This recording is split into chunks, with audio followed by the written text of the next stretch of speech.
after Broward County Sheriff Scott Israel indicated during his appearance on CNN's State of the Union that he actually knew that Deputy Scott Peterson seemingly froze during the Marjory Stoneman Douglas shooting. Anchor Jake Tapper relentlessly grilled the sheriff over the missed red flags on shooter Nikolas Cruz. And Tapper eventually pushed the sheriff over what appeared to be his unwillingness to take responsibility. Let's talk about them. In February 2016, your office received a call that the shooter made a threat on Instagram to shoot up a school, Tapper asked. One of your deputies responded, and according to your records, the information was forwarded to Deputy Peterson at the school. What, if anything, was done with that information? Israel stated that he wasn't sure anything was done with that information before stating that the majority of the calls made about Cruz were handled appropriately.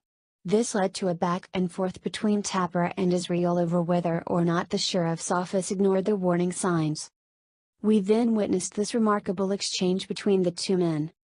Tapper, are you really not taking any responsibility for the multiple red flags that were brought to the attention of the Broward Sheriff's Office about the shooter before this incident, whether it was people near him, close to him calling the police? Israel, Jake, I can only take responsibility for what I knew about. I exercised my due diligence. I've given amazing leadership to this agency. Tapper, amazing leadership? Israel, yes, Jake. There's a lot of things we've done throughout this.